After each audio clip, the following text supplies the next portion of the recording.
नमस्कार दोस्तों, स्वागत है आपका आज के मुख्य समाचारों की वीडियो में। जी हां दोस्तों, यहां पर आपको देखने को मिलेगी सुबह से लेकर शाम तक की सारी के सारी बड़ी खबरें, मुख्य समाचार, ब्रेकिंग न्यूज़ अपडेट के रूप में। तो दोस्तों आपसे रिक्वेस्ट है इस वीडियो को ज़्यादा से ज़्यादा लाइक और शेयर करें। तो दोस्तों जान लेते हैं आज की पहली बड़ी खबर। पश्चिम बंगाल की सीएम ममता बनर्जी पर हमला, किसी ने की निंदा तो किसी ने बताया ड्रामा।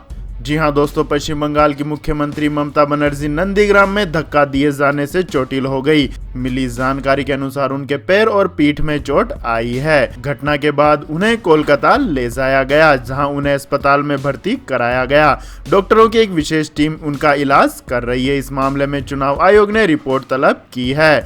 ममता बनर्जी पर हमले की कई नेताओं ने निंदा की है। बिहार में विपक्ष के नेता तेजस्वी यादव, दिल्ली के मुख्यमंत्री अरविंद केजरीवाल समेत कई नेताओं ने दोषियों के खिलाफ कार्रवाई की मांग करते हुए ममता बनर्जी के जल्द स्वास्थ्य होने की कामना की है। तेजस्वी यादव ने कहा कि मैं गुंडों द्वारा ममता बनर्जी पर किए गए कायरतापूर्ण और नीच हमले की निंदा करता हूं। यह भी गौर करने काबिल है कि पश्चिम बंगाल पुलिस का नियंत्रण अब चुनाव आयोग के पास है, जिसे बीजेपी निर्देश देती है। पूरा देश जानता है कि जो लोग लोकतंत्र में विश्वास नहीं रखते, वे लोग एक हारी हुई लड़ाई में किसी भी स्तर तक जा सकते हैं। मैं ममता बनर्जी के जल्द स्वास्थ्य होने की कामना करता हूं। जो भी लोग इस हमले के पीछे हैं, उन्हें किसी भी सूरत में बख्शा नहीं जाना चाहिए। इसके बाद दोस्तों जान लेते हैं अगली बड़ी खबर। तीरथ सिंह रावत बने उत्तराखंड के 11वें मुख्यमंत्री। पीएम नरेंद्र मोदी ने दी बधाई। जी हां दोस्तों, उत्तराखंड के गढ़वाल से भाजपा के सांसद तीरथ सिंह रावत ने मुख्यमंत्री पद की शपथ ले ली है। वे उत्तराखंड के 11वें मुख्यमंत्री बन गए हैं। उत्तराखंड में अब तक 9 लोग मुख्यमंत्री पद की शपथ ले चुके हैं। आपकी जानकारी के लिए बता दें दोस्तों, बीजेपी की तरफ से भुवन चंद्र खंडूरी और कांग्रेस की ओर से हरीश रावत ने 2-2 बार शपथ ली थी। इस लिहाज से तीरथ सिंह रावत राज्य के 11वें मुख्यमंत्री बन गए हैं। उन्होंने बुधवार को देहरादून में संपन्न हुए बीजेपी विधायक दल की बैठक में पार्टी का नेता चुना गया। पूर्व मुख्यमंत्री त्रिवेंद्र सिंह रावत ने विधायक दल की बैठक के बाद तीरथ सिंह रावत के नाम की घोषणा की। आपको बता दें दोस्तों, त्रिवेंद्र सिंह रावत ने मंगलवार को मुख्यमंत्री पद से इस्तीफा दे दिया था। इसके बाद दोस्तों जान लेते हैं अगली बड़ी खबर। ममता बनर्जी को एक और झटका, पार्टी छोड़ बीजेपी में शामिल हुए मंत्री बच्चू हांसदा। जी हां दोस्तों, पश्चिम बंगाल की मुख्यमंत्री ममता बनर्जी की पार्टी तृणमूल कांग्रेस को एक के बाद एक झटके लग रहे हैं। अब ममता बनर्जी की सरकार में मंत्री रहे बच्चू हांसदा ने पार्टी को अलविदा कह दिया है। वो बीजेपी में शामिल हो गए हैं। हांसदा को बीजेपी अध्यक्ष दिलीप घोष ने सदस्यता दिलाई है। इसके अलावा दोस्तों, तहट्टा के टीएमसी विधायक गौरीशंकर दत्त भी अपने बेटे के साथ भाजपा में शामिल हो गए हैं। उनके अलावा बंगाली एक्ट्रेस राजश्री राजबंशी और एक्टर बोन्नी सेन गुप्ता भी भारतीय जनता पार्टी में शामिल हो गए हैं। पश्चिम बंगाल विधानसभा चुनाव के काउंटडाउन शुरू होते ही ममता बनर्जी की परेशानियां बढ़ गई है। इससे पहले सोमवार को 4 बार की विधायक और दशकों से टीएमसी प्रमुख ममता बनर्जी की करीबी सहयोगी रही सोनाली गुहा और सिंगूर आंदोलन का एक प्रमुख चेहरा रहे 80 वर्षीय रविंद्रनाथ भट्टाचार्य भाजपा में शामिल हो गए, क्योंकि उन्हें चुनाव में टिकट नहीं दिया गया था। उनके साथ ही विधायक दीपेंदु विश्वास और जटू लाहाड़ी ने भी पार्टी छोड़ बीजेपी का दामन थाम लिया है। इसके बाद दोस्तों जान लेते हैं अगली बड़ी खबर। केरला असेंबली इलेक्शन से पहले कांग्रेस को बड़ा झटका, पीसी चाको ने छोड़ी पार्टी। जी हां दोस्तों, केरल विधानसभा चुनाव से पहले कांग्रेस को बड़ा झटका लगा और पार्टी के वरिष्ठ नेता पीसी चाको ने इस्तीफा दे दिया है। इस बात की जानकारी देते हुए उन्होंने कहा कि मैंने कांग्रेस छोड़ दी और अपने इस्तीफा पार्टी के अंतरिम अध्यक्ष सोनिया गांधी को भेज दिया है। कांग्रेस से इस्तीफा देने के साथ ही पीसी चाको ने केरल में पार्टी के टिकट बंटवारे पर सवाल उठाए हैं। उन्होंने कहा कि मैं केरल से आता हूं, जहां कांग्रेस जैसी कोई पार्टी नहीं है। वहां 2 पार्टी है, कांग्रेस आई और कांग्रेस ए। 2 पार्टियों की कोऑर्डिनेशन कमेटी है जो केपीसीसी की तरह काम कर रही है। केरल एक अहम चुनाव के मुहाने पर है और लोग कांग्रेस की वापसी चाहते हैं, लेकिन शीर्ष नेता गुटबाजी में लगे हैं। मैं हाईकमान से कह चुका हूं कि यह सब खत्म होना चाहिए, लेकिन हाईकमान दोनों समूहों के प्रस्तावों से भी सहमति जता रहा है। पीसी चाको ने आगे कहा कि कांग्रेसी होना सम्मान की बात है, लेकिन केरल में आज कोई कांग्रेसी नहीं हो सकता, या तो वो आई ग्रुप से हो सकता है या फिर ए ग्रुप से, इसलिए मैंने उससे बाहर निकलने का फैसला किया। इस आपदा को हाईकमान मुख्य दर्शक बनकर देख रहा है। आपकी जानकारी के लिए बता दें दोस्तों, केरल में विधानसभा की 141 सीटें हैं, जिनमें से 140 निर्वाचित और एक सीट नामित होती है। केरल की 140 विधानसभा सीटों पर एक फेज में चुनाव संपन्न कराया जाएगा और राज्य की सभी सीटों पर वोटिंग 6 अप्रैल को होगी। मतों की गणना 2 मई को की जाएगी। इसके बाद दोस्तों जान लेते हैं अगली बड़ी खबर। दिल्ली की अवैध कॉलोनियों को लेकर सरकार का बड़ा ऐलान, लोकसभा में बिल पास। जी हां दोस्तों, दिल्ली की अवैध कॉलोनियों में रहने वाले लोगों के लिए बड़ी खबर है कि अब वे अपने मकान, दुकान या प्लॉट की रजिस्ट्री करा सकेंगे। वे अपनी संपत्तियों पर बैंक से लोन ले सकेंगे। संसद के बजटकालीन सत्र में दिल्ली की अवैध कॉलोनियों को नियमित करने का बिल पास हो गया है। आवास और शहरी विकास राज्य मंत्री हरदीप सिंह पुरी ने सदन में राष्ट्रीय राजधानी दिल्ली कानून द्वितीय विधेयक 2021 पेश किया। थोड़ी देर चर्चा के बाद निचले सदन ने यह विधेयक पारित कर दिया। हरदीप सिंह पुरी ने कहा कि विधेयक का उद्देश्य दिल्ली के नागरिकों को राहत देना है, जो पिछली सरकारों द्वारा इस मुद्दे पर कई सालों से उपेक्षित थे। सरकार ने 8 फरवरी को राज्यसभा में विधेयक पेश किया था, जिसका उद्देश्य राष्ट्रीय राजधानी क्षेत्र दिल्ली कानून द्वितीय अध्यादेश 2020 को बदलना था। अध्यादेश को 30 दिसंबर 2020 को राष्ट्रपति रामनाथ कोविंद ने स्वीकृति दी थी। इसके बाद दोस्तों जान लेते हैं अगली बड़ी खबर। किसान यूनियनों ने 26 मार्च को पूर्ण भारत बंद का किया आह्वान। जी हां दोस्तों, कृषि कानूनों का विरोध कर रही किसान यूनियनों ने 26 मार्च को पूर्ण भारत बंद का आह्वान किया है। संयुक्त किसान मोर्चा के डॉक्टर दर्शन पाल की ओर से जारी एक बयान में यह जानकारी दी गई। बयान के अनुसार बुधवार को संयुक्त किसान मोर्चा की बैठक में आगे के कार्यक्रमों की रूपरेखा तय की गई। इसके तहत 15 मार्च को कॉर्पोरेट विरोधी दिवस व सरकार विरोधी दिवस मनाया जाएगा, जिसमें डीजल, पेट्रोल, रसोई गैस व अन्य आवश्यक वस्तुओं के बढ़ रहे दामों के खिलाफ डीएम और एसडीएम को ज्ञापन देकर विरोध प्रदर्शन किया जाएगा। इसी दिन देश भर के रेलवे स्टेशनों पर मजदूर संगठनों के साथ निजीकरण के खिलाफ विरोध प्रदर्शन किया जाएगा। इसी क्रम में 17 मार्च को मजदूर संगठनों व अन्य संगठनों के साथ 26 मार्च के प्रस्तावित भारत बंद को सफल बनाने के लिए एक बैठक आयोजित की जाएगी। इसके बाद दोस्तों जान लेते हैं अगली बड़ी खबर। म्यांमार में प्रदर्शनकारियों को बचाने के लिए नन्हे घुटनों पर बैठकर लगाई गुहार। जी हां दोस्तों, म्यांमार में सेना के खिलाफ प्रदर्शन थमने का नाम नहीं ले रहा है। अब तक कई प्रदर्शनकारियों की मौत हो चुकी है। इसके बावजूद लोग लोकतंत्र की रक्षा के लिए सड़कों पर उतर रहे हैं। सोमवार को भी सेना के आदेश पर हथियारबंद पुलिस ने प्रदर्शन को कुचलने के लिए बल प्रयोग किया, लेकिन इस बार उसे एक ऐसे विरोध का सामना करना पड़ा जिसने कुछ देर के लिए पुलिस कर्मियों को भी पशोपेश में डाल दिया। दरअसल प्रदर्शनकारियों और पुलिस के बीच सिस्टर एन रोज नू त्वांग दीवार बनकर खड़ी हो गई थी। उन्होंने पुलिस कर्मियों से यहां तक कह दिया कि वे उनकी जान ले सकते हैं, लेकिन बच्चों पर गोली न चलाएं। सिस्टर त्वांग के इस साहस की पूरी दुनिया में तारीफ हो रही है। माइतिकियाना में जब पुलिसकर्मी प्रदर्शनकारियों को खदेड़ने के लिए पहुंची तो सिस्टर को समझ आ गया था कि अब क्या होने वाला है।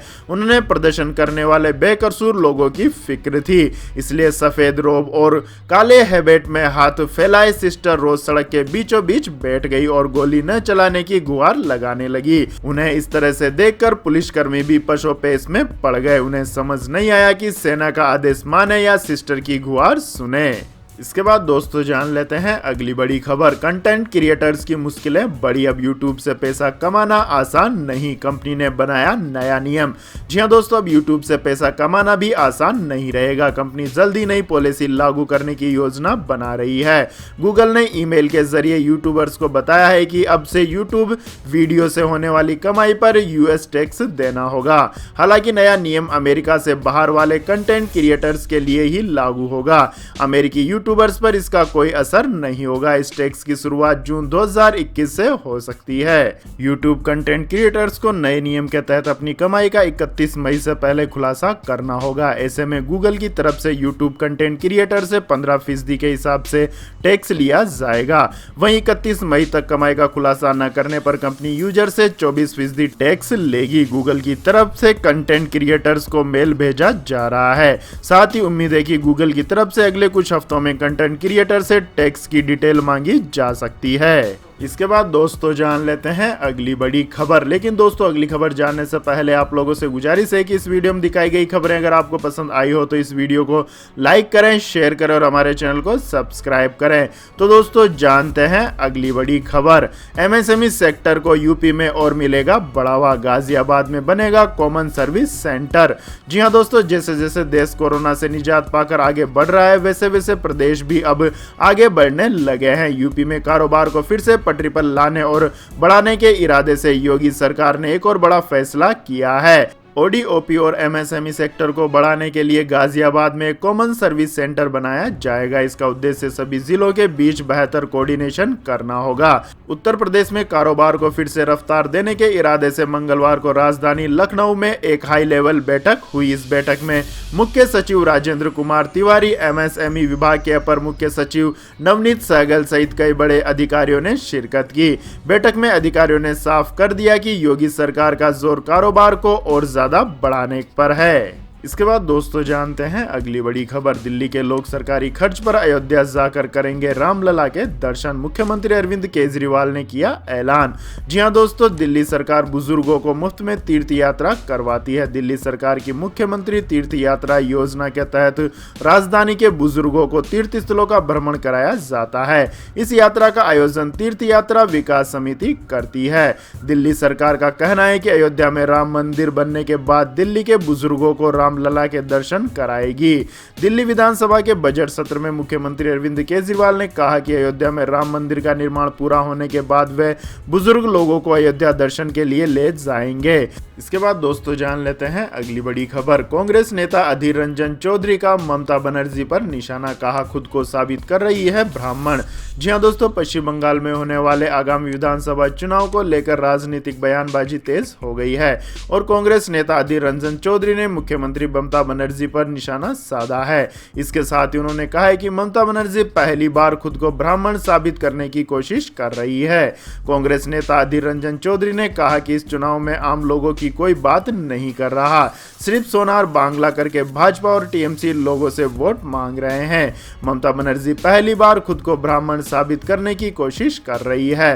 पहले कहती थी कि हिजाब पहनती हूं और मुसलमानों की हिफाजत करती हूं, अब तेवर बदल गए और आजकल चंडी पाठ कर रही है। भाजपा के डर से यह सब हो रहा है। इसके साथ उन्होंने यह भी बताया कि कांग्रेस नेता राहुल गांधी और प्रियंका गांधी भी बंगाल में चुनाव प्रचार करने जाएंगे। इसके बाद दोस्तों जान लेते हैं अगली बड़ी खबर। इंडियन नेवी में शामिल हुए आईएनएस करंज सबमरीन, उड़ेगी चीन और पाकिस्तान की नींद। जी हां दोस्तों, स्कॉर्पियन क्लास की सबमरीन आईएनएस करंज आज इंडियन नेवी में शामिल हो गई है।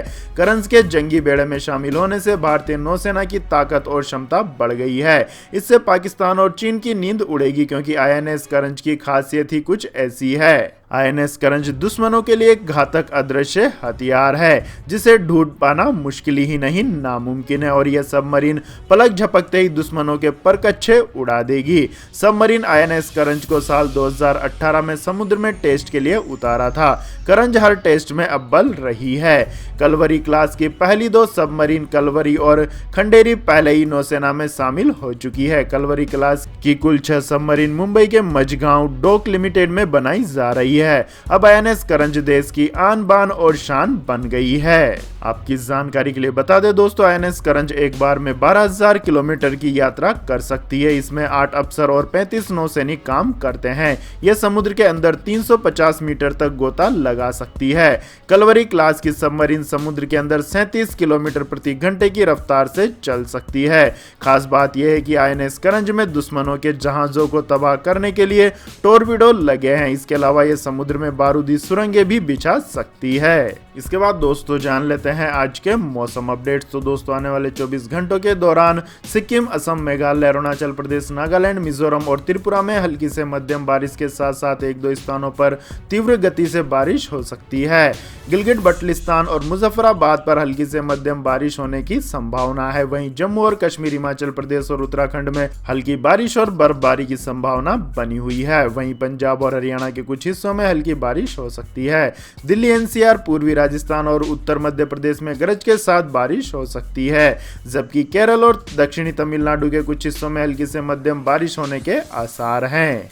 इसके बाद दोस्तों जान लेते हैं अगली खबर। लगातार 11वें दिन पेट्रोल डीजल में शांति, एक साल में करीब 21 रुपए महंगा हुआ पेट्रोल। जी हां दोस्तों, लगातार 11वें दिन पेट्रोल डीजल के दाम शांत हैं। हालांकि ये शांति क्या है ये समझ से परे है, क्योंकि ग्लोबल मार्केट में कच्चे तेल की कीमतें $65 के ऊपर पहुंच चुकी है और धीरे धीरे $70 की ओर बढ़ रही है। ओपेक देशों ने भी भारत के उत्पादन में कटौती कम करने के प्रस्ताव को ठुकरा दिया है। ऐसे में घरेलू बाजार में तेल की कीमतें कम होने के कोई आसार नजर नहीं आते। इसके बाद दोस्तों जान लेते हैं अगली खबर। 2 दिन की गिरावट के बाद 112 रुपए ऊपर चढ़कर 44,286 रुपए पर पहुंचा सोना। चांदी में 126 रुपए का आया उछाल। जी हां दोस्तों, गोल्ड खरीदने वाले ग्राहकों को मायूस होना पड़ेगा। 2 दिन की गिरावट के बाद आज सोने में उछाल आया है। सराफा बाजार में आज 24 कैरेट गोल्ड की कीमत 112 रुपए बढ़कर 44,286 रुपए प्रति 10 ग्राम पर पहुंच गई है। इससे पहले सोने का भाव 44,174 रुपए प्रति 10 ग्राम पर बंद हुआ था। वहीं बात करें चांदी की कीमतों की तो दोस्तों आज चांदी में भी उछाल आया है। चांदी आज 126 रुपए की बढ़त के साथ 66,236 रुपए प्रति किलोग्राम पर बंद हुई। इससे पहले चांदी 66,110 रुपए प्रति किलोग्राम पर बंद हुई थी। अंतरराष्ट्रीय बाजार में सोना $1711 प्रति औंस और चांदी $25.78 प्रति औंस के स्तर पर बंद कारोबार कर रही है। इसके बाद दोस्तों जान लेते हैं अगली बड़ी खबर। इलेक्ट्रिक व्हीकल को चार्ज करने का झंझट खत्म, दिल्ली की हर कॉलोनी में लगेंगे चार्जिंग स्टेशन। जी हां दोस्तों, पेट्रोल डीजल की बढ़ती कीमतों से आम आदमी की कमर टूट रही है। इसका इलाज सिर्फ एक ही है कि पेट्रोल डीजल की जगह इलेक्ट्रिक गाड़ियों का ज्यादा से ज्यादा इस्तेमाल किया जाए। लेकिन सबसे बड़ा रोड़ा यह है कि हमारे देश में इलेक्ट्रिक गाड़ियों के लिए पर्याप्त इंफ्रास्ट्रक्चर नहीं है। जैसे पेट्रोल डीजल की गाड़ियों के लिए जगह जगह पेट्रोल पंप है, वैसे ही इलेक्ट्रिक गाड़ियों के लिए हर जगह चार्जिंग पॉइंट होने चाहिए। दिल्ली सरकार ने इलेक्ट्रिक गाड़ियों को बढ़ावा देने के लिए स्विच दिल्ली अभियान चला रखा है, जिसके तहत दिल्ली के लोगों को इलेक्ट्रिक गाड़ियां खरीदने के लिए प्रोत्साहित किया जा रहा है। उन्हें सब्सिडी और दूसरी तरह की सहूलियतें दी जा रही है। लेकिन सबसे बड़ी समस्या चार्जिंग स्टेशन को लेकर भी एक बड़ा प्लान बनाया गया है। दिल्ली सरकार लोगों को उनकी कॉलोनियों में ही चार्जिंग स्टेशन मुहैया कराने पर विचार कर रही है। दिल्ली के परिवहन मंत्री कैलाश गहलोत ने कहा कि स्विच दिल्ली अभियान के तहत शहर में आवासीय कॉलोनियों में इलेक्ट्रिक गाड़ियों के लिए चार्जिंग स्टेशन बनाने को लेकर एक प्लान तैयार किया जा रहा है, जिससे लोगों को अपने इलेक्ट्रिक वाहन की चार्जिंग के लिए कहीं भटकने की जरूरत नहीं होगी। इसके बाद दोस्तों जान लेते हैं अगली बड़ी खबर। एलपीजी सिलेंडर सस्ता खरीदने का सुनहरा मौका, पेटीएम और अमेजन पर मिल रहा है कैशबैक। जी हां दोस्तों, घरेलू सिलेंडर की कीमत पिछले कुछ दिनों में काफी बढ़ गई है। दिल्ली की बात करें तो सिलेंडर 819 रुपए का हो गया है। फरवरी के मुकाबले इसमें 125 रुपए का इजाफा हो गया है। ऐसे में अगर आपको सिलेंडर पर कुछ छूट चाहिए तो आप डिजिटल पेमेंट ऐप पेटीएम के जरिए सिलेंडर बुक करा सकते हैं और पेटीएम के जरिए सिलेंडर बुक कराने पर आपको 100 रुपए का कैशबैक दिया जाएगा। वहीं अगर आप एलपीजी सिलेंडर की बुकिंग अमेजन से कराते हैं तो आपको इंडियन ऑयल की तरफ से 50 रुपए का कैशबैक दिया जाएगा। तो यह थी दोस्तों आज की सभी महत्वपूर्ण बड़ी खबरें। और दोस्तों बारी आती है आज के माइंड क्विज क्वेश्चन की, जिसका जवाब देकर आप बन सकते हैं शानदार उपहार के विजेता। तो दोस्तों आज का सवाल है, किस भारतीय वैज्ञानिक को मिसाइल मैन के नाम से जाना जाता है? जी हां दोस्तों, अगर आपको इस सवाल का जवाब आता है तो तुरंत कमेंट सेक्शन में लिख दीजिए। इस वीडियो को लाइक कीजिए, शेयर कीजिए और हमारे चैनल को सब्सक्राइब करके बेल आइकन का बटन भी दबा लें। धन्यवाद। जय हिंद, जय भारत, वंदे मातरम।